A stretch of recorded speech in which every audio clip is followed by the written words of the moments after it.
Bonjour être de lumière. À 2 secondes près, vous voyez un renard adulte en train de chasser les campagnols dans la prairie. Mais il s'est éloigné en me voyant arriver.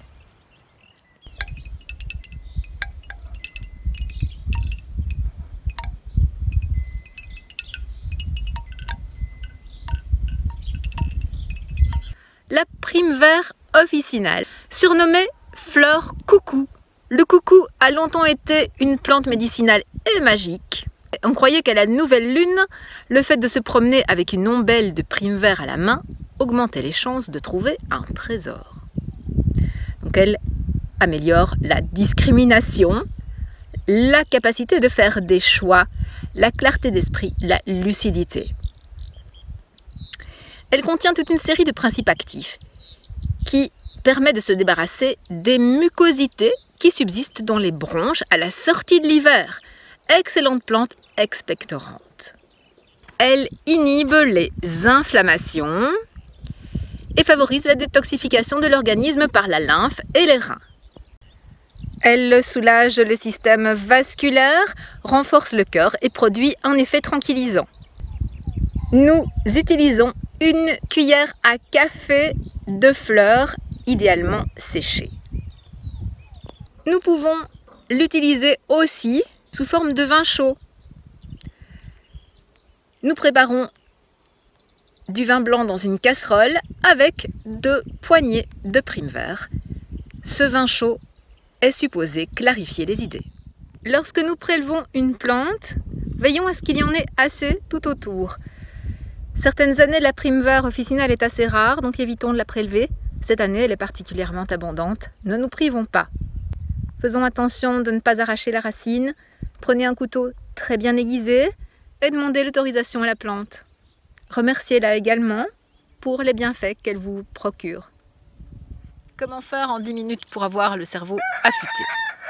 Plus affûté qu'il n'est déjà. Le principe de ces techniques est de solliciter des zones du cerveau qui ne le sont peut-être pas habituellement. Ce sont des idées, des techniques qui nous poussent à agir autrement que nous l'aurions fait d'habitude.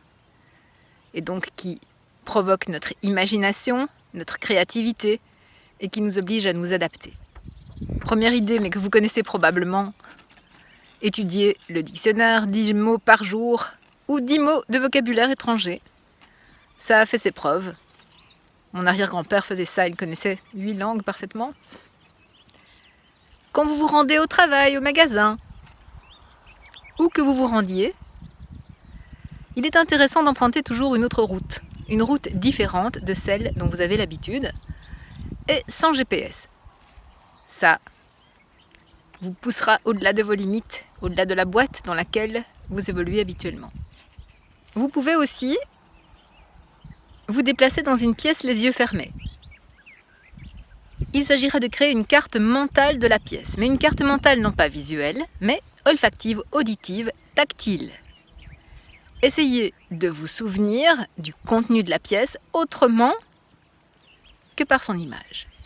Utilisez vos pieds pour allumer l'ordinateur, prendre un objet. 10 minutes de pied chaque jour, seul ou à plusieurs. Avec les enfants, c'est désopilant. Vous pouvez aussi lire une phrase à l'envers. Vous pouvez aussi écrire « Le renard roux saute par-dessus le chien paresseux » en arrière et en cursive.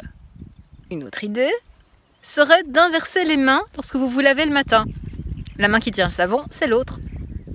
Lors de votre prochaine conversation, clignez des yeux chaque fois que votre interlocuteur cligne des yeux, sans vous faire prendre en restant discret. Quand vous vous laverez le visage, concentrez-vous sur le point situé entre vos sourcils et ne pensez qu'à ce point. Essayez de parler tout en ressentant votre rythme cardiaque. Et dans votre prochaine conversation, concentrez-vous sur la zone du cœur.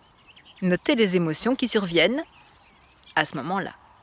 Lors de votre prochaine conversation, chaque fois que votre interlocuteur marque une pause, notez les 3 derniers mots dans votre esprit. En utilisant votre vision périphérique, regardez les côtés de votre nez lors de votre prochaine conversation. Sachez que c'est possible, biologiquement. Et la prochaine fois que quelqu'un se mettra en colère en votre présence, notez les changements de tonalité, les différences dans son apparence, dans son rayonnement.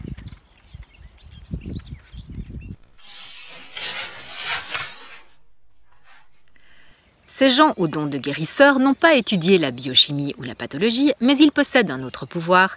Ils sont dans la vérité et dans le sens, et ils ont la vocation du bien-être.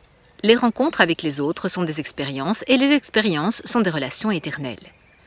Le vrai peuple boucle la boucle de chaque expérience.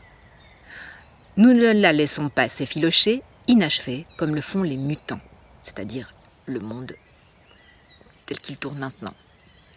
Quand tu t'en vas en gardant au fond du cœur de mauvaises pensées envers une personne et que le cercle n'est pas fermé, la chose se répétera plus tard dans ta vie et tu ne souffriras pas une seule fois, mais maintes et maintes fois, jusqu'à ce que tu aies appris la leçon. Il est bon d'observer ce qui se passe, d'apprendre et de s'assagir. Il est bon de rendre grâce, comme vous dites, de bénir, de partir en paix.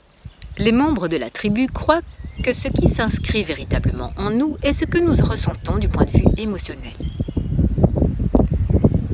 Cela s'imprime dans chaque cellule de notre corps, au cœur même de notre personnalité, dans notre esprit, dans notre moi éternel. Là où certaines religions parlent de la nécessité de nourrir ceux qui ont faim et d'abreuver ceux qui ont soif, la tribu affirme que l'essentiel n'est ni la nourriture, ni la boisson offerte, ni ceux qui les reçoivent, mais le sentiment éprouvé quand on donne avec amour et générosité.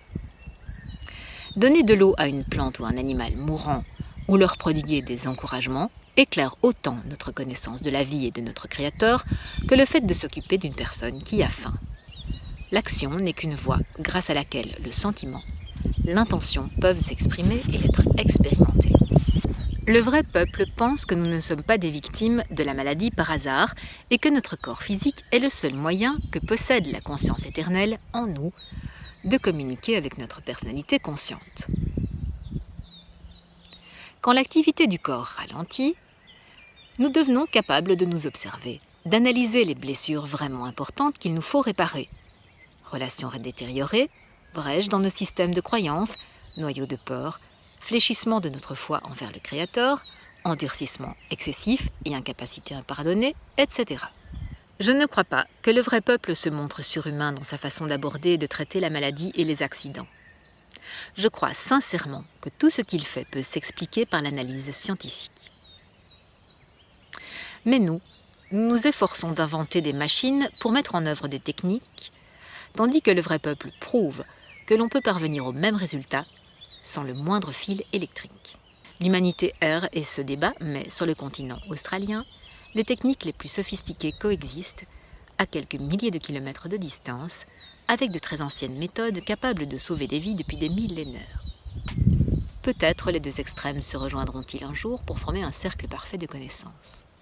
Une belle occasion de fête.